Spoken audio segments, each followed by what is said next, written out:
कोई दिक्कत नहीं है, देखें आगे। ठीक है, देखो एग्रीकल्चर हमारी कंट्री में सबसे इम्पोर्टेंट है। जैसे आप में से मेजॉरिटी ऑफ जो फैमिलीज होंगी उसमें कोई ना कोई ऐसे चाचा, ताऊ, दादाजी ये एग्रीकल्चरल एक्टिविटी से जुड़े हुए होंगे। और हम बोल ही देते हैं कि हमारी कंट्री वो कंट्री है जहां पे मेजॉरिटी ऑफ पॉपुलेशन क्या करती है, एग्रीकल्चर करती है। अब एग्रीकल्चर कर रहे हैं तो इसका मतलब क्या हुआ, खेती की जा रही है। हाँ, अब खेती, जहां तक कि आपने देखा होगा अमिताभ बच्चन भी अपने आप को बोल देते हैं कि मैं किसान हूं, तो वो अलग चीजें हैं। लेकिन हकीकत में समझें तो एग्रीकल्चरल कौन लोग कर रहे हैं, जो हमारी कंट्री के लिए या तो ग्रेन्स ग्रो कर रहे हैं या फिर अदर तरह की चीजें हैं, जैसे कि गन्ना या फिर कुछ और चीजें हैं ना जो हम खा पी सकते हैं या फिर हमारे यूज में आ रही है, उन सब के बारे में समझेंगे। तो एग्रीकल्चर करने के लिए पहली रिक्वायरमेंट क्या है कि जमीन होनी चाहिए, है ना। पहली रिक्वायरमेंट क्या है, लैंड। और लैंड भी कैसा, फर्टाइल। जमीन कैसी होनी चाहिए, फर्टाइल होनी चाहिए। फर्टाइल लैंड होगी। उसके बाद अगली रिक्वायरमेंट क्या है, वाटर। बिना पानी के कोई भी एग्रीकल्चर कर नहीं पाएगा। वाटर के बाद क्या चाहिए आपको, सीड्स। और सीड्स के बाद other things. In other things में क्या क्या आता है, वो सारी चीजें जोड़ लो आप। Electricity, then tools, machines. Machines मतलब ट्रैक्टर, जो भी कुछ रिक्वायर्ड है, पंप एंड मैन्योर। ठीक है, ये रिक्वायर्ड है आपको, तब ही क्या की जा सकती है, एग्रीकल्चर। तो जैसे हमने समझा एग्रीकल्चर करने के लिए पहली चीज क्या है, जमीन, फर्टाइल लैंड चाहिए आपको। जब मैंने बोला कि लैंड फर्टाइल होना चाहिए, इसका मीनिंग क्लियर कट ये है कि लैंड की कैटेगरीज और भी होती होंगी, यानी फर्टाइल के अलावा कुछ और भी कैटेगरीज होंगी लैंड की। तो हम फर्स्ट हेडिंग डालेंगे, आप सभी लोग कॉपी में डालिएगा फर्स्ट हेडिंग, कितनी तरीके से हम लैंड को डिफाइन कर सकते हैं, या फिर यूजेस ऑफ लैंड, या फिर कैटेगरीज ऑफ लैंड। तो डालिए हेडिंग कैटेगरीज ऑफ लैंड।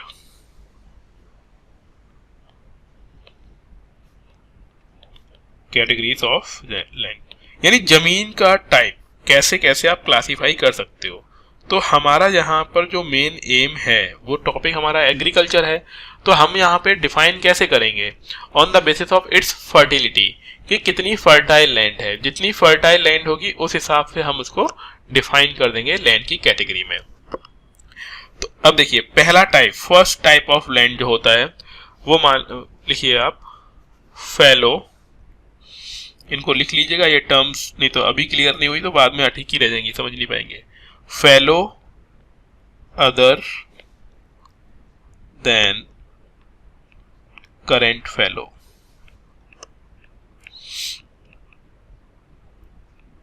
पहला जो कैटेगरी है वो है फैलो और करेंट, अदर देन करेंट फैलो। बेसिकली इसका मतलब ये मीनिंग क्या होगा, वही बता रहा हूं। बेसिकली इसका मीनिंग ये होता है कि जो जमीन आपने खुली छोड़ दिया ना, जहां पे एग्रीकल्चर नहीं कर रहे हैं। अब ऐसी तो बहुत सारी जमीन हो सकती है जिसको आपने छोड़ दिया और जहां पे एग्रीकल्चर नहीं कर रहे हैं। तो इसका एक फिक्स्ड डेफिनेशन है कि ऐसी लैंड जहां पर 1 ईयर से 5 ईयर के बीच में, यानी 1 से 5 साल के बीच में कल्टीवेशन ना हो रहा हो, तो इसे हम बोल सकते हैं 1 to 5 ईयर अनकल्टीवेटेड। देखो इनकी लंबी लंबी कहानी वो आपको एनसीईआरटी और बुक में मिल जाएगी। मैं आपको उनका मेन कीवर्ड बता रहा हूं कि क्या चीजें आपको उसमें याद रखनी होगी। अगर कोई लैंड 1 to 5 ईयर अनकल्टीवेटेड है, then it is known as a fallow other than current fallow. तो आप इसमें लिखेंगे अनकल्टीवेटेड अनकल्टिवेटेड 1 to 5 ईयर्स। 1 से 5 साल के बीच में अगर कोई खाली जमीन पड़ी हुई थी तो it is known as a fallow other than current fallow. Clear. अब यहाँ पे fallow and other than current fallow लिखा हुआ है, दो टर्म्स एक साथ आ रहे हैं। इसका मतलब हो गया कि यार कोई जमीन ऐसी भी हो सकती है जैसे हम लोग सिर्फ और सिर्फ करेंट फैलो बोलेंगे, तो सेकंड कैटेगरी क्या हो जाएगी हमारी, करेंट फैलो। तो लिखिए नेक्स्ट, करेंट फैलो। करेंट फैलो का मतलब ये हुआ कि ऐसी लैंड जो कि विदाउट कल्टीवेशन छोड़ी गई है 1 साल तक के लिए, यानी 1 साल से कम या 1 साल के टाइम ड्यूरेशन के लिए जो जमीन खाली छोड़ी गई है उसे हम लोग क्या बोलेंगे, करेंट फैलो। तो इसमें लिखिए left without cultivation for 1 or less than 1 year। अगर 1 साल या उससे कम टाइम के लिए आपने कोई जमीन छोड़ी हुई है जहां पे कोई फार्मिंग एक्टिविटी नहीं की गई तो उसे हम लोग क्या बोल देंगे, करेंट फैलो। क्लियर है। कोई भी चीज समझ में ना आए तो अभी ही पूछ लीजिएगा, है ना। तो फैलो हो गया, करेंट फैलो हो गया। अगला है कल्चरेबल वेस्ट लैंड। क्या होगा ये, कल्चरेबल, इसे ऐसे लिखोगे, कल्चरेबल वेस्ट लैंड, है ना। गला भी उतना ठीक नहीं है, अभी पेन हो रहा है ना, तो कुछ वर्ड्स अगर क्लियर ना निकले तो मैं कोशिश करूंगा दोबारा बोलने की, आपको क्लियर आ जाएगा वो। देखिए यहाँ पे culture plus able waste and land. अगर हम टर्म वाइज देखें तो ऐसी जमीन जहां पे खेती हो सकती थी बट वो वेस्ट पड़ी हुई है ना, वहां पे खेती नहीं की जा रही है, तो उसे किस मतलब कैसे डिफाइन करेंगे, कौन सी जमीन है ये। तो अगर किसी लैंड को मोर देन 5 ईयर्स खाली छोड़ा हुआ है, ठीक है, मोर देन 5 ईयर्स फैलो। अगर वो 5 सालों से ज्यादा टाइम के लिए खाली पड़ी हुई थी तो उसे हम लोग क्या बोलेंगे, कल्चरेबल वेस्ट लैंड। क्लियर। अब हमने खराब जमीनों के बारे में तो सुन लिया, अब वो जमीन जहां पे खेती कर सकते हैं उसे क्या बोलेंगे, तो उसे हम लोग नेम देंगे net sown area. Net sown area यानी वो जमीन जहां पर कोई चीज बोई जा रही है, बोई जा रही है यानी खेती की जा रही है, तो it is known as the net sown area. तो इसमें हम लोग क्या लिखेंगे, लैंड ऑन विच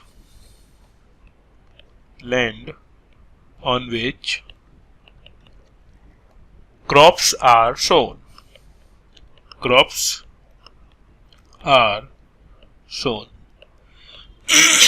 वो जमीन जहां पर खेती की जा रही है, तो उसे हम लोग क्या बोल देंगे, नेट सोन एरिया। इसे शॉर्ट में बोलते हैं NSA।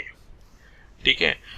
अगर कभी ज्योग्राफी के पेपर में NSA लिखा हुआ दिख जाए तो परेशान मत होना, NSA कुछ और नाम के लिए भी आप जानते होगे, है ना, लेकिन अगर ज्योग्राफी में पूछा जा रहा है तो वो है नेट सोन एरिया। ठीक है। अब देखो ऐसा होता है कि जरूरी नहीं है जहां पे एग्रीकल्चर नहीं हो रही है वहां पे ट्री ही नहीं होंगे, हो सकता है ट्री हो सकता है वहां पे छोटे मोटे क्रीपर्स या फिर श्रब्स, ये सब कुछ अवेलेबल हो, है ना। तो इसका मतलब ये मत समझिएगा, हम जब बोल रहे हैं कि कल्चरेबल नहीं है मतलब एग्रीकल्चर नहीं हो रहा है। ठीक है। अब एग्रीकल्चर नहीं हो रहा है तो वहां पे क्या क्या हो सकता है, तो वहां पे क्या हो सकता है, लिख लीजिए, area under miscellaneous activities. Miscellaneous activities यानी मिसलेनियस टाइप के ट्री हो सकते हैं, डिफरेंट वैरायटी। तो miscellaneous tree crops and groves, ठीक है। कोई डिफरेंट टाइप के ट्री क्रॉप्स यानी पेड़ हमने उगा रखे होंगे कुछ क्वांटिटी में ना, ऐसा नहीं कि पूरे। अच्छा एक चीज बताना मेरे को, जब हम अपने घर के बाहर बरामदे में या फिर अपने गार्डन में कुछ प्लांट ग्रो करते हैं, सपोज करो आपने वेजिटेबल ग्रो कर रखी है, तो फार्मिंग एंड वो जो हमने गार्डन में ग्रो कर रखे हैं उसे हम कैसे डिफाइन करेंगे कि एग्रीकल्चर क्या होता है, और जो हमने अपनी गार्डनिंग की हुई है वो गार्डनिंग एंड एग्रीकल्चर में डिफरेंस क्या है, ये किसको मालूम है? हाँ जी, एग्रीकल्चर एंड जो गार्डनिंग कर रहे हैं डिफरेंस क्या है उसके अंदर?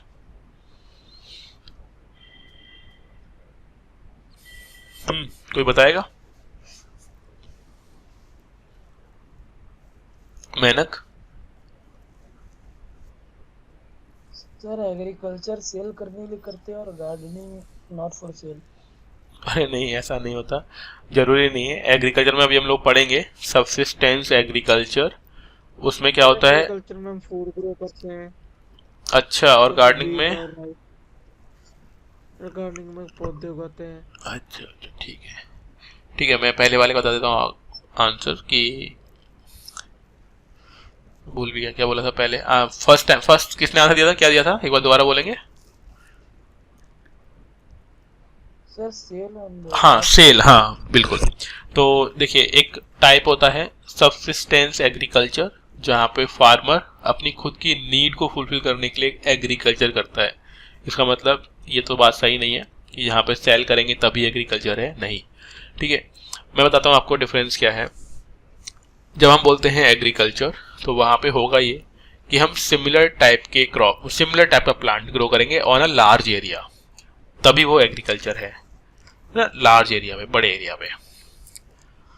अब वह चाहे भले ही हम उसे खुद के यूज के लिए रखें या फिर सेल कर दे, वो अलग पॉइंट है, बट बेसिकली होगा क्या, लार्ज एरिया पे फार्मिंग की जाती है। मतलब जब एक ही टाइप का क्रॉप ग्रो करते हैं तो फार्मिंग। गार्डनिंग में क्या होता है, हम लोग 2-4 पौधे 5-10 पौधे ग्रो करते हैं, किसी भी चीज के ग्रो कर सकते हैं, भले आप एप्पल का लगा लो प्लांट, ठीक है, चाहे आप भिंडी उगा लो, ठीक है, आप ब्रिंजल यानी बैगन वगैरह कुछ उगा लीजिए। तो वहां पे क्या है, अमाउंट कम होता है, क्वांटिटी कम होती है। जब क्वांटिटी ज़्यादा होती है तो उसे हम एग्रीकल्चर नाम देते हैं। कभी कोई इंटरव्यू पूछे तो पहले तो डेफिनेशन समझा दो उनको कि agriculture this and gardening is this, then उनको अगर वो पूछते हैं और बताओ तो बोल दो कि लार्ज एरिया पे हम लोग करेंगे तो एग्रीकल्चर है। 2-4 पौधे उगा रखे हैं, आप अपने घर में उगा सकते हो। जैसे नवरात्र के टाइम में हम जौ उगाते हैं, है ना सॉरी, नवरात्र के टाइम में आपको घड़े के पास, है ना, देखा होगा आप लोगों ने, वो जौ उगाए जाते हैं, तो वो एग्रीकल्चर में तो आएगा नहीं। तो एग्रीकल्चर लार्ज एरिया पे होता है और सिमिलर टाइप का, gardening variety of plants but small area. Clear? अब यहाँ पे देखिए, तो एक तो हो गया कि हम different different variety of tree grow कर सकते हैं, या फिर किसी एरिया पे क्या होता है, परमानेंट पास्चर्स हो सकते हैं, घास यानी चारा जो कैटल्स के लिए होता है, तो परमानेंट, तो टाइप ऑफ लैंड ऊपर हो चुका है, आगे हम लोग कुछ और समझ रहे हैं कि क्या हो सकते हैं। तो परमानेंट पास्चर्स हो सकते हैं किसी जगह पर, और जहां पर भी पास्चर्स हैं तो ध्यान रखिएगा वो यूज तो किसमें नहीं आ रही, कम से कम एग्रीकल्चर के लिए तो यूज नहीं आ रही ना, तो वहां पर भी एग्रीकल्चर नहीं हो पा रही है। देन बिल्डिंग्स बनानी, घर बना दिया, तो वहां पर भी क्या है, नहीं हो पा रही है ना एग्रीकल्चर। या फिर कोई जमीन खाली पड़ी हुई है, बंजर है, barren land, barren and wasteland, तो यहां पर भी क्या नहीं हो पा रहा है, एग्रीकल्चर नहीं हो पा रहा है। देन फॉरेस्ट, बेसिकली फॉरेस्ट हमारे लिए यूजफुल है, लेकिन अगर हम फॉरेस्ट की बात कर रहे हैं तो वो एग्रीकल्चर तो नहीं है ना वहां पे। तो ये सब चीजें हमारी कंट्री में एग्रीकल्चर के अलावा ये सब कुछ होता है। इनका परसेंटेज भी होता है कि कितने परसेंट एरिया पे फॉरेस्ट है, कितने परसेंट एरिया पे एग्रीकल्चर हो रही है, वो सब कुछ रफली एक थोड़ा सा ध्यान दे लो। अगर हम बात करते हैं फॉरेस्ट, तो अप्रोक्सीमेटली 23% पर एग्रीकल्चर होती है ना। अभी की बात कर रहे हैं हम लोग करंट टाइम की, करंट मतलब 2014-15 के आसपास फॉरेस्ट कितने एरिया पे है? 23.3% एरिया पर। एंड कितने परसेंट एरिया पे फॉरेस्ट होना चाहिए? शुड भी लिख देता हूँ मैं यहाँ पे, शुड भी 33%, जबकि है कितना? 23.3%। ओके। अगला है बैरन लैंड एंड वेस्टलैंड कितना है? तो हमारी कंट्री में 5.5% एरिया वेस्टलैंड है। अब सभी को याद नहीं करना है कि परमानेंट पास्चर एरिया कितने पर है, मन करे तो याद कर लेना अगर आपका ऑप्शनल ज्योग्राफी है तो, नहीं तो आप ये ध्यान रखो फॉरेस्ट कितने परसेंट एरिया पर है, बैरन लैंड कितना है, देन नेट सोन एरिया कितना है। तो हमारी कंट्री के अंदर नेट सोन एरिया जो है वो है 45.5% नेट सोन एरिया। क्लियर? ये आपको ध्यान रखना है, नेट सोन एरिया। तो पूछे एनएसए का परसेंटेज कितना है? 45.5%। हाँ जी, यहां तक समझ में आ गया। अब एक चीज आती है कि हमारी कंट्री के अंदर एग्रीकल्चर बहुत ज़्यादा ग्रो क्यों नहीं कर पा रहा है, और एग्रीकल्चर के अलावा नॉन एग्रीकल्चरल एक्टिविटीज़ क्यों ग्रो नहीं कर पाती हैं गांव वाले एरियाज में। तो सबसे बड़ी कमी क्या है हमारी कंट्री के अंदर? Money, capital. लोगों के पास क्या नहीं है? कैपिटल नहीं है। वो लोग इन्वेस्ट नहीं कर पाते हैं। इन्वेस्ट यानी किसी चीज़ में रुपए लगा के रुपए कमाना, वो नहीं कर पा रहे हैं। अगर वो कर पाते तो वो ढंग से ग्रो कर रहे होते हैं। इसीलिए हमारी कंट्री में आपने देखा होगा सबसे ज़्यादा लोग धोखा खा जाते हैं। कैसी कैसी स्कीम में? Ponzi schemes. पॉन्जी स्कीम किनको बोलते हैं?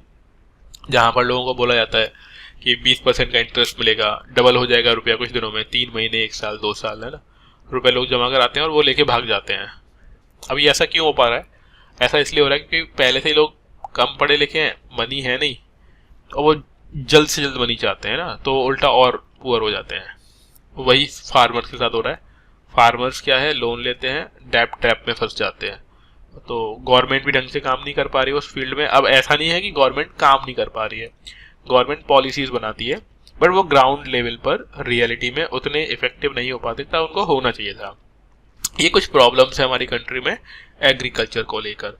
बाकी हम पढ़ेंगे, आगे डील करेंगे इस चीज को कि what are the problems and challenges to agriculture and what are the measures taken by the government to remove the poverty and to improve the agriculture. हम वहाँ बात करेंगे कि how can we improve the agriculture, और government what is government doing for this. हर साल इसके लिए निकलते हैं, different different variety of planning की जाती है, पॉलिसीज प्रोग्राम्स लेके आ जाते हैं, बट वो उतना इफेक्टिव नहीं हो पा रहा है। वो हम लोग इसमें समझेंगे क्यों नहीं हो पा रहा है। ठीक है, अब जब हम बात करते हैं एग्रीकल्चर की, तो एग्रीकल्चर में आता है क्रॉपिंग पैटर्न। ठीक है, जैसे हम लोग बोलते हैं क्रॉपिंग सीजन। तो जो लोग बिलोंग करते होंगे विलेज एरिया से, उन लोगों को मालूम होगा क्रॉपिंग सीजन्स कितने होते हैं हमारी कंट्री में। तो बेसिकली क्रॉपिंग सीजन 3 टाइप के होते हैं। तो इसे हम लोग 2 टाइप से लिख सकते हैं, या तो cropping pattern,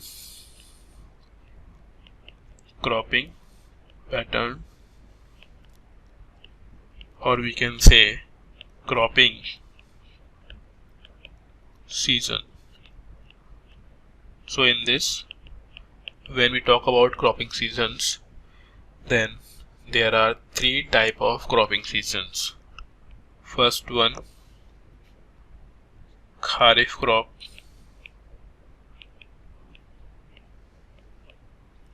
Second, rabi crop. Third one, jaid crop. So in these cropping seasons, we have to know about the 2 things. First one, sowing and cutting timing of the crops. Second, example of crops. Basically मैं दोबारा बोलता हूँ, रबी and kharif में cutting season क्या है और sowing time क्या है, ये आपको ध्यान रखना है, एंड एग्जाम्पल्स। तो आप में से कोई है जो एग्रीकल्चरल एक्टिविटीज करते हैं? मतलब कोई है जो फार्मिंग वगैरह में इंडल्ज हो, लगे हुए हो? कोई नहीं है?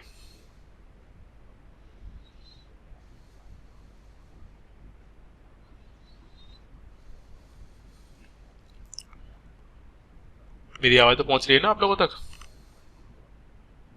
Yes sir. गुड, ठीक है। देखिए यहाँ पे जो खारिफ क्रॉप होती है, सोन टाइम यानी जब आप बीज यानी फसल के लिए पौध या फिर जो बीज लगाते हैं, तो सोन टाइम कौन से मंथ में सोन करेंगे? During rainy season. Rainy season means June to September, June to September, ठीक है। देन हार्वेस्टिंग,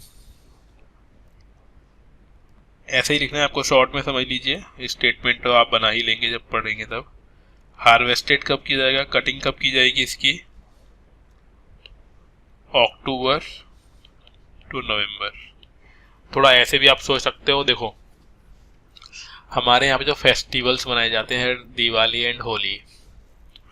दिवाली बेसिकली होता ये था कि जब पुराने ज़माने में, देखो माइथोलॉजिकल फैक्ट है वो तो है ही, है ना। माइथोलॉजिकल फैक्ट क्या है कि वो राम वाली कहानी, जिसमें रामायण के राम भगवान और सीता रावण की हत्या करके आते हैं, मतलब उसको वध करके आते हैं, वध, है ना। और फिर जब अपनी अयोध्या लौट कर आया, दिवाली मनाई लोगों ने, वो तो है ही। लेकिन अगर हम अपनी बुक के अकॉर्डिंग, एनसीईआरटी के अकॉर्डिंग अगर बात करते हैं, तो होता क्या था पुराने जमाने में, जब लोग एग्रीकल्चरल एक्टिविटी करने के बाद अपनी क्रॉप कट कर लिया करते थे, यानी क्रॉप काट ली, तो ये कुछ इस तरीके से है कि पढ़ाई करने के बाद रिजल्ट आ गया उनका, और रिजल्ट पॉजिटिव आए तो खुशियां मनाया करते थे, और खुशियों को सेलिब्रेट करने के लिए फेस्टिवल्स बनाए गए। इसीलिए आप देखते हैं अक्टूबर नवंबर मंथ में आपको क्या मिलेगा, कौन सा फेस्टिवल आता है? यस, ये तो मालूम होगा, सब दिवाली दशहरा। दिवाली। वेरी गुड, ठीक है। तो अक्टूबर और नवंबर के मंथ में क्या बन गया? दिवाली, ठीक है। तो दिवाली मना ली गई, सेलिब्रेशन हो गया। क्रॉप कौन कौन सी ग्रो करेंगे इस टाइम में, ठीक है। क्रॉप ऐसे समझिए कि नॉर्थ इंडिया और साउथ इंडिया दोनों जगह ग्रो की जाती है। राइस। हाँ, वेरी गुड। तो इस टाइम जो राइस ग्रो, यानी एग्जांपल्स जो होंगे इस टाइम क्रॉप के, वो कौन कौन से हो सकते हैं? राइस, कॉटन, बाजरा।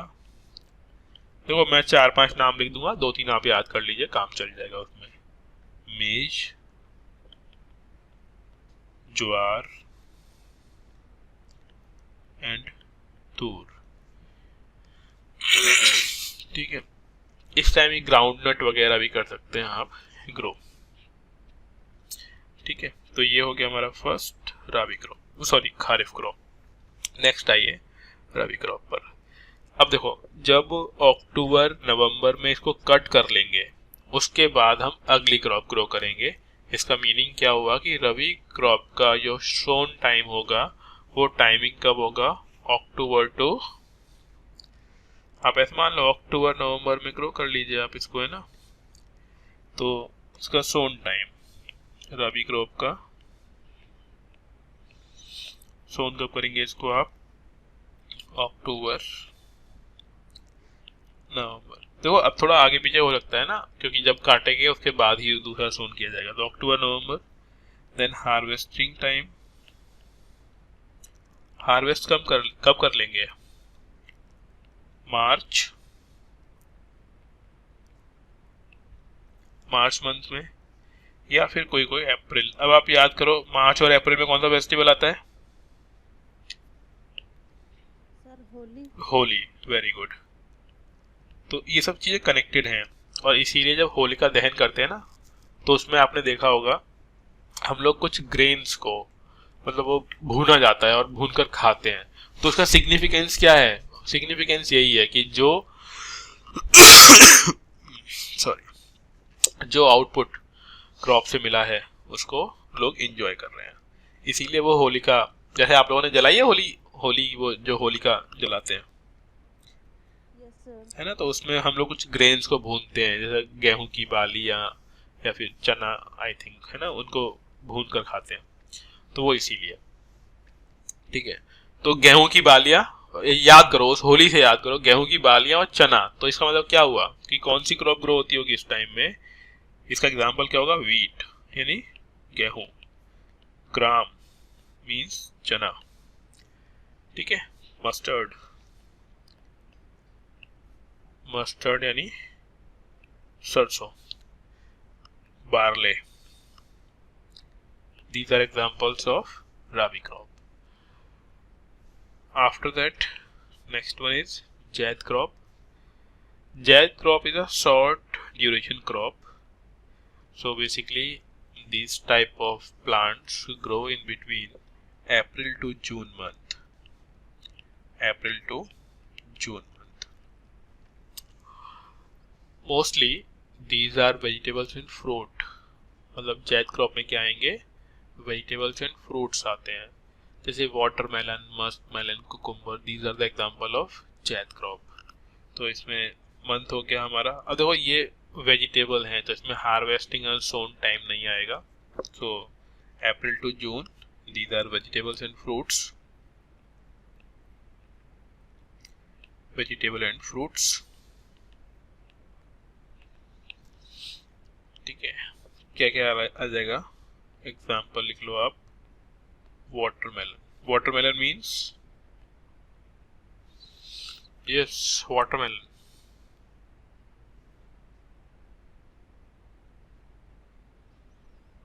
खरबूज। है ना, खरबूज, वेरी गुड। तो वाटरमेलन, मस्क मेलन, कुकुम्बर, जो भी आप नाम दो तीन लिख दो इसमें, कुकुम्बर, ठीक है, पंपकिन,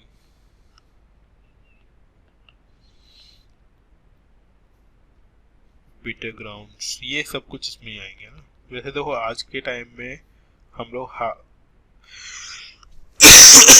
आज के टाइम में हम लोग इनको जेनेटिकली मॉडिफाइड भी कर देते हैं। जो क्रॉप्स होती हैं, जो वेजिटेबल्स होते हैं, तो हर टाइम में आपको मिल जाता है, लेकिन इसका एक फिक्स टाइम भी होता है ना। तो आप ऐसे में सोचना कि सर हर टाइम में मिल जाते हैं, ये हर टाइम में मिल जाते हैं, करेक्ट, बट इनका एक ओरिजिनल टाइम भी होता है। क्योंकि आजकल तो हम कुछ हाइब्रिड ग्रो कर रहे हैं, मोस्टली चीज़ें क्या है, हाइब्रिड हैं। So we can get them all seasons, but in previous time they will grow at a certain point of time. So ये आपको ध्यान रखना है। अब जो ये हमने क्रॉप पढ़ ली, उन क्रॉप को वन बाई वन हमें स्टडी करना है कि कौन सी क्रॉप के लिए बेसिक रिक्वायरमेंट क्या है, and what is the suitable type of climate, temperature, precipitation they required, and at what place in our country they can easily grow. Again, point to be noted, I am saying that proper place where we can grow a certain type of crop. Proper means कि easily grow हो जाएगा वहां पे। ऐसे तो आपने देखा है हम लोग कहीं पर भी कोई सी भी क्रॉप ग्रो कर देते हैं, बट इजिली कहाँ पे ग्रो हो सकता है उससे हमें ध्यान रखना है। तो there are certain type of crops which we studied here. तो first one is the rice crop. Example में है डालिए, फर्स्ट राइस। अब एक क्वेश्चन है, हमारी कंट्री में सबसे ज्यादा कौन सी क्रॉप, यानी कौन सी मतलब राइस या वीट या फिर बाजरा, क्या खाया जाता होगा। यस, बताइए, आइडिया है। राइस ज्यादा खाते होंगे या फिर वीट हमारी कंट्री में। Rice, yes yes, correct. Maharashtra का इम्पोर्टेंट फूड है। बिल्कुल, जितने भी कोस्टल स्टेट्स है अपनी कंट्री के, they all eat rice, and we also eat rice. मतलब जो नॉर्थ इंडिया वाले हैं वो भी राइस ले रहे हैं, और जो कोस्टल बाउंड्रीज वाले हैं वो तो राइस ले ही रहे हैं। तो सबसे ज्यादा खाया जा रहा है वो rice. That's why first we study about the rice. तो राइस, अब ये क्रॉप कौन से क्लाइमेट में ग्रो होती होगी, तो डेफिनेटली इंडिया में ग्रो हो रही है। तो जो इंडिया का क्लाइमेट है वो क्लाइमेट इसके लिए रिक्वायर्ड होगा। तो क्लाइमेटिक कंडीशंस के बारे में हम लोग बात करेंगे। First, climatic conditions. Climatic conditions कैसे हो सकती है वो देखें आप। अब क्लाइमेट में क्या आता है तो हमने पढ़ा है, फैक्टर्स और components of climate, 9th class NCERT chapter number 4 climate chapter, है ना। बहुत सारी चीजें 9th क्लास से रिलेटेड है, तो इसीलिए आपको मैं बार बार बोलता हूँ 9th क्लास की एनसीईआरटी पहले पढ़ लीजिए, वो आपको बार बार काम आएगी। हमारी कंट्री की जो क्लाइमेटिक कंडीशन है वो ट्रॉपिकल और सब ट्रॉपिकल है। तो फर्स्ट थिंग कि कहाँ ग्रो होता होगा राइस, ट्रॉपिकल और सब ट्रॉपिकल टाइप का प्लांट है ये, तो इसे हम लिखेंगे ट्रॉपिकल एंड सब ट्रॉपिकल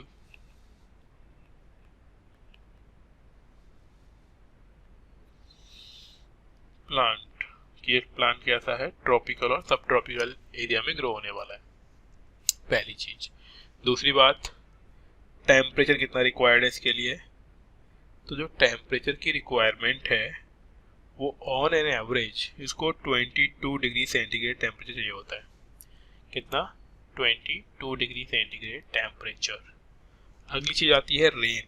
थर्ड थिंग क्या है, कितना वाटर रिक्वायर्ड होगा, तो जैसे हम लोग बोलेंगे रेन, तो रेन कितना रिक्वायर्ड है, मोर देन 100 सेंटीमीटर। अब देखो जहां पर रेन कम हो रहा होगा वहां पे हम क्या करेंगे, different variety of irrigation facilities को यूज करेंगे और वहां पे क्रॉप को ग्रो करेंगे। इरिगेशन मतलब वाटर की सुटेबिलिटी। मोस्टली ये वाटर किसी रिवर से, किसी कैनाल से ही आता है ना। रिवर और कैनाल के अलावा कोई और सोर्स ऑफ वाटर से राइस की फार्मिंग कर भी नहीं पाएंगे ना। ऐसा नहीं कुआं खोद दिया उससे, बहुत डिफिकल्ट हो जाएगा उससे ग्रो करना, है ना। तो ये हो गया रेन कितना रिक्वायर्ड है, more than 100 centimetre. Fourth thing is that soil, which type of soil is required for rice cultivation. Rice cultivation के लिए सॉइल कैसी चाहिए होगी, तो क्लेली अलुवियल सॉइल लिख लीजिए इसमें, क्लेई alluvial soil.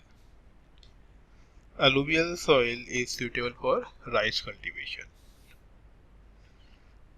अब कौन कौन से एरियाज में ग्रो हो रहा होगा, ठीक है।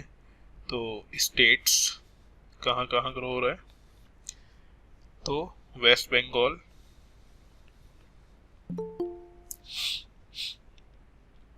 मतलब लिखिए वेस्ट बंगाल, नेक्स्ट पंजाब। तो पंजाब तो आप जान ही रहे हो ना, राइस एंड व्हीट का हब है Punjab. Then UP, Uttar Pradesh, Andhra Pradesh, AP, ठीक है। अभी तो मैं पूरा लिख रहा हूँ लेकिन आगे के लिए ध्यान रखना, आंध्र प्रदेश यानी AP, Andhra Pradesh. Then Tamil Nadu, TN बोलते हैं तमिलनाडु को, तमिलनाडु। देखो अब ऐसा नहीं है कि इनके अलावा बाकी स्टेट में ग्रो ही नहीं हो रहा है, बट मेजोरिटी ऑफ राइस कहाँ ग्रो हो रहा है, इन जगहों पर हो रहा है। That's why I am writing here, ठीक है। तो ये चीज़ आपको ध्यान रखनी है कि मेजोरिटी ऑफ क्रॉप कहाँ पे ग्रो हो रही है, तो मेजोरिटी यहाँ पर है। क्लियर। तो फर्स्ट हमारा हो गया rice, second one is wheat, तो सेकेंड हेडिंग डालिए व्हीट।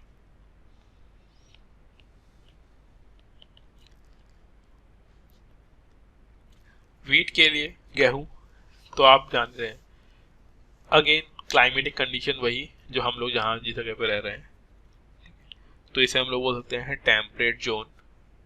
क्रॉप किस, ट्रॉपिकल सब tropical is also correct for this type of crop, so we here right temperate zone, temperate zone climate. Second thing, temperature. So for wheat we required temperature approximately 10 to 15 degree during winters and 21 to 26 degree at summer. दो temperature यहाँ पे, तो लिखेंगे during winter, मतलब मैं short में लिख रहा हूँ, विंटर के टाइम में आपको चाहिए 10 to 15 डिग्री सेंटीग्रेड, समर में, अब मैं ऐसा मैं विंटर और समर क्यों लिख रहा हूँ, हमने ऊपर टाइमिंग लिखवाया था आपको, क्योंकि लगभग लगभग अक्टूबर के टाइम में कट करेंगे हम लोग, मतलब अक्टूबर के टाइम में सोन करेंगे, तो विंटर वाला टाइम हो गया ये। कट कब करेंगे? मार्च अप्रैल में, तो समर वाला टाइम आ गया। ठीक है, तो समर टेम्परेचर कितना रिक्वायर्ड होगा? Approximately 21 degree to 26 degree centigrade. ध्यान क्या रखना है हमको, ये वो टेम्परेचर है जो एवरेज है। किसी पर्टिकुलर डे मान लो 30 डिग्री टेम्परेचर पहुंच गया, तो इसका मतलब ये नहीं है कि पौधा मर जाएगा, नहीं, this is average temperature. Okay, next thing is rainfall. Rain कितनी रिक्वायर्ड है इसके लिए?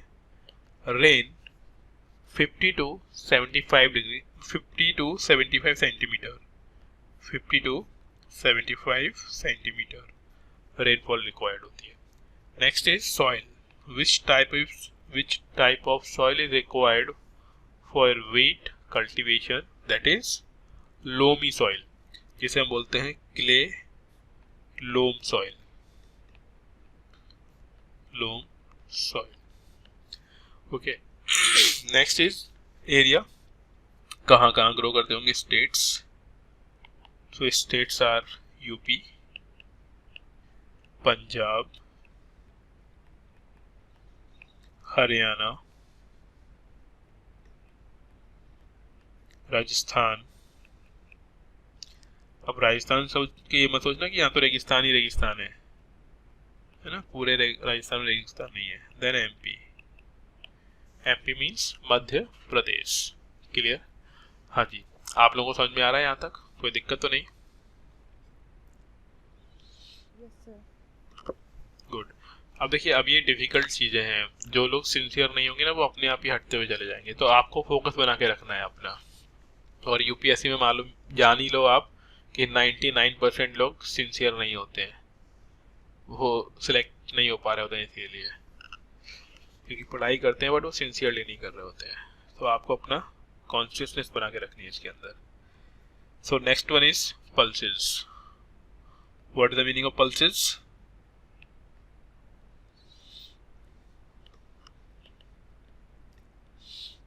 पल्सेस क्या होते हैं? सर दाल। दालें। Very good. देखिए, अब हमारी कंट्री में जितना भी प्रोडक्शन होता है उसका 1/5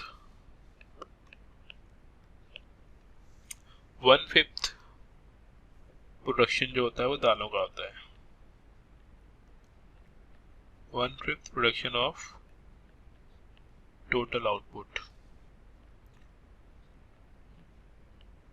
टोटल आउटपुट का मतलब ये होता है जितना भी क्रॉप ग्रो कर रहे हैं उसका 1/5% क्या होती है? पल्सेस ग्रो करते हैं हम लोग। पल्सेस के लिए टेम्परेचर कितना रिक्वायर्ड होगा? तो टेम्परेचर है लगभग लगभग 20 to 27 degree centigrade. This is average temperature. मैं बार बार एवरेज पे फोकस इसलिए कर रहा हूँ, एवरेज का मीनिंग होता है पूरे 3 महीने 4 महीने के हर दिन का टेम्परेचर निकाला और डिवाइड बाई डेज कर दिया, यानी एवरेज निकाल दिया, उसे बोलते हैं average temperature. Second thing is rainfall.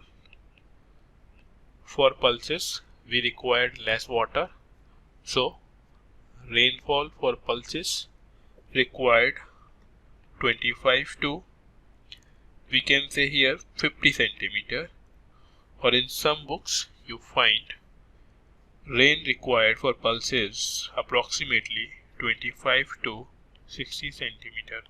So both data is correct, both, दोनों में से कुछ भी लिख दो, करेक्ट है। ठीक है, then next is soil। soil we required for pulses is sandy or loamy soil, so we can write here sandy loam soil for pulses। कहाँ पे ग्रो किया जाता है? वैसे तो आप कहीं भी ग्रो कर सकते हो, Maharashtra, Uttar Pradesh, Madhya Pradesh, Punjab, these are the places for pulses। तो example MP, UP, Maharashtra,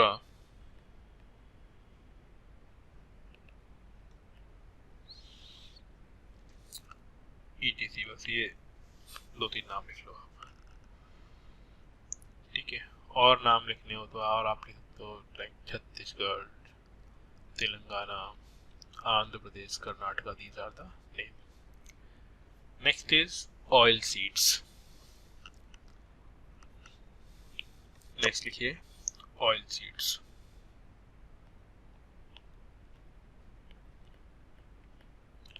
oil seeds मतलब जिससे हम लोग जो एडिबल ऑयल, खाने वाला ऑयल प्रोड्यूस करते हैं वो। तो क्लाइमेटिक कंडीशंस, टेम्परेचर रिक्वायर्ड, कितना टेम्परेचर रिक्वायर्ड होगा, approximately 15 degree to 30 degree centigrade के आसपास। रेनफॉल, रेन कितनी रिक्वायर्ड होगी, 30 टू 50 सेंटीमीटर। सॉइल, सॉइल यहाँ पे लोम सॉइल, और या तो लोम सॉइल हो या फिर क्ले, जिसे बोलते हैं क्ले लोम सॉइल, ठीक है। ये सॉइल रिक्वायर्ड होगी। एरिया यानी स्टेट्स, कहाँ कहाँ ग्रो होता होगा ये, like Rajasthan,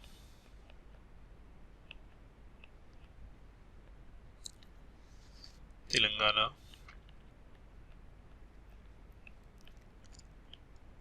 AP means Andhra Pradesh, Karnataka, Gujarat, ETC। So these are the states।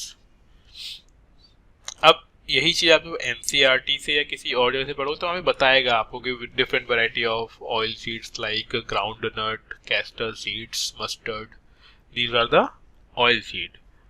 Castor seeds की फिर वो क्वालिटी बताएगा कि कैस्टर सीड्स को हम लोग rabi crop and kharif crop both season में ग्रो कर सकते हैं। This is the quality of castor seeds. ये यूपीएससी में पूछ भी चुका है एक बार कि कैस्टर कौन सी ऐसी क्रॉप यानी ऑयल सीड होती है जो रबी एंड खारिफ दोनों टाइम में आप ग्रो कर सकते हैं, तो वो है कैस्टर सीड, है ना। तो वो आपको सब कुछ NCERT एक बार रीड करोगे ना आप तो आपको बहुत सारी चीजें मालूम पड़ेगी। बेसिक फ्रेमवर्क में आपको समझा दूंगा यहाँ पे क्या क्या पढ़ना है, देन चीजें आपको याद करनी होगी ना, इसी में ध्यान रखिएगा आप लोग। तो these are the food crop, जिनकी अभी हमने बात करी वो क्या थी, सारी सारी फूड जिन्हें हम लोग खा सकते हैं। Next one is non food crops. Non food crops like cotton, तो लिखिए नेक्स्ट कॉटन, कपास का पौधा, ठीक है, उसे बोलते हैं cotton. So it is a non food crop, non food crop. First one is it is non food crop. तो कॉटन की क्रॉप कौन से सीजन में ग्रो होती होगी, it is a kharif crop. ये आपको सब कुछ याद रखना पड़ेगा, है ना। खारिफ क्रॉप होती है ये। कौन से एरिया में ग्रो होगी, सेमी एरिड एरियाज में। सेमी एरिड का मीनिंग होता है जहाँ पे वाटर की रेन कम, मतलब रेन कम हो रही है, वाटर कम है, सेमी एरिड एरियाज, जैसे राजस्थान वाला पार्ट है। सो इसके लिए क्वालिटी रिक्वायर्ड है ना। कॉटन के लिए आपको ध्यान रखना होगा कि अप्रोक्सीमेटली मैं लिखता हूँ cotton requires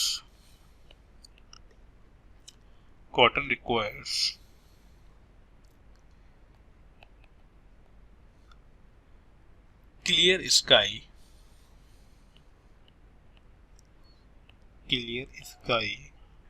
during flowering stage, मतलब जो खिल रहा होगा ना ये, ड्यूरिंग फ्लावरिंग स्टेज,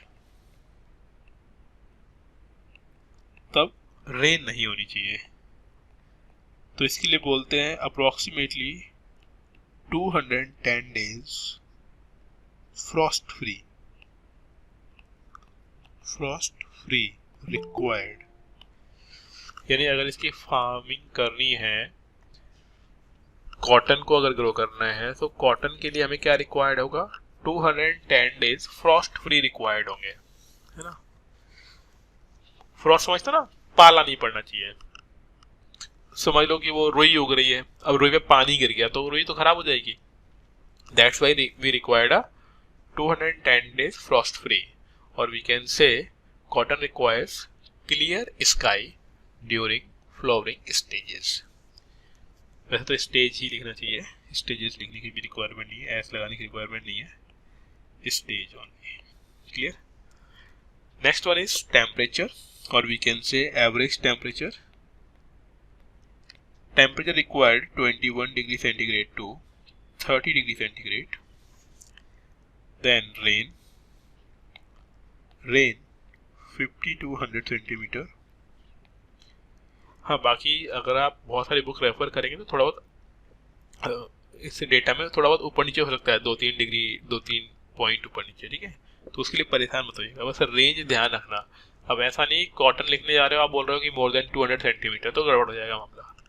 या फिर आपने लिख दिया लेस देन 50 सेंटीमीटर, तो वो चीज़ें नहीं होनी चाहिए. Next is soil. Soil, loam soil and ragout soil. Second thing, ragout soil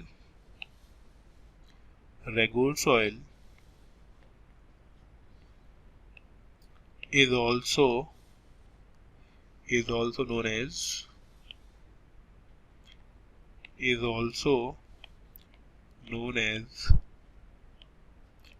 black soil and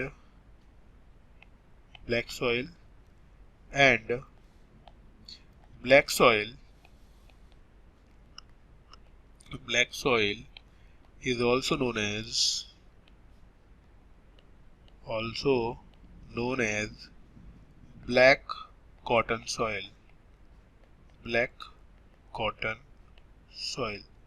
मतलब इस सॉइल को हम लोग ब्लैक कॉटन सॉइल भी बोलते हैं.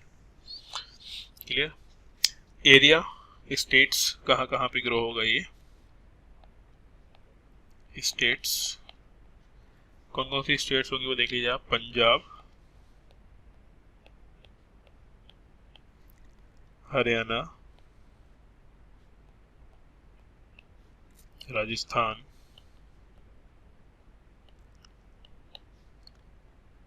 Andhra Pradesh, Karnataka and Tamil Nadu. TN. Clear? So it is cotton crop. ये समझ पा रहे हैं आप लोग? हैवी तो नहीं हो रहा है ना? देखिए अब जो चीजें है ना वो थोड़ी सी याद करने वाली ज्यादा है ना, समझने का इसमें कुछ खास है नहीं. जैसे कि स्टेट, तो बस ये अगर आप इसको लिंक कर पाएंगे कहाँ पे कितना रेन होता होगा, कहाँ पे कौन सी सॉइल हो रही होगी, तो उससे आप अरेंज कर सकते हैं ना. बाकी को आपको थोड़ा पढ़ना पड़ेगा. यस, समझ में आ रहा है आप लोगों को? Yes sir. गुड. ठीक है. नेक्स्ट क्रॉप कौन सी है नॉन फूड क्रॉप में? जूट. अब जूट के आपने देखा रोप्स बनाए जाते हैं, बैग्स बनाए जाते हैं ना, वही जूट है ये. इसको गोल्डन फाइबर भी बोलते हैं ना, ये वही जूट है. तो इसमें देखो इसके लिए टेम्परेचर कितना रिक्वायर्ड है, approximately 24 degree centigrade to 35 degree centigrade. Rainfall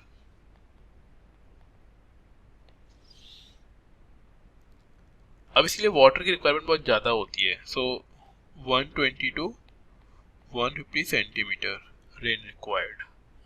and soil, alluvial soil required for jute cultivation. States, कौन सी स्टेट्स में ग्रो होगा? तो जहाँ पे वाटर खूब सारा अवेलेबल है या फिर पास में ओशियन है ना, तो वेस्ट बंगाल,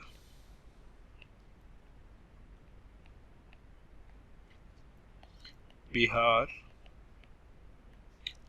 आसाम. ठीक है, ETC, ये इसके एग्जाम्पल है. ठीक है. अब इसके बाद जो आगे आती हैं वो होती हैं beverage crops. Beverage crops like tea, coffee. Okay. Then after that we will study about commercial crops. ठीक है, तो अभी हम इतना ही रखेंगे, इसके आगे वाला अगली क्लास में करेंगे। आप लोग ये एग्रीकल्चर टॉपिक है, किसी भी एनसीईआरटी में जहां भी मिले आपको वहां से इसको पढ़ लीजिएगा प्लीज, ठीक है। बाकी समझ में आया जो पढ़ाया अभी क्लास के अंदर? Yes sir. ठीक है, इसकी मैं अभी पीडीएफ या फिर जो पहले वाला टॉपिक रह गया था उसकी पीडीएफ थोड़ी देर में ग्रुप पे डाल दूंगा, ठीक है। बाकी सभी लोग प्लीज पेशेंस रखिए, आप लोग अपना खुद का पढ़िए, बेसिकली जितना पढ़ा दिया उतना डाइजेस्ट करें, उतना याद कर लें, उतना एब्जॉर्ब कर लें, है ना, तो अपना काम चल जाएगा। सब कुछ के चक्कर में कुछ नहीं पढ़ पाओगे। बेस्ट ये रहेगा कि जितना कर लिया है वो हमें आना चाहिए, उतना भी आ गया ना सिलेक्शन हो जाएगा अपना। ओके, सो घबराने की रिक्वायरमेंट बिल्कुल भी नहीं है, बस आप पढ़ें, पढ़ने से ही काम चलेगा। ओके, थैंक यू, मिलते हैं नेक्स्ट क्लास में। Okay sir, thank you sir. Welcome everyone.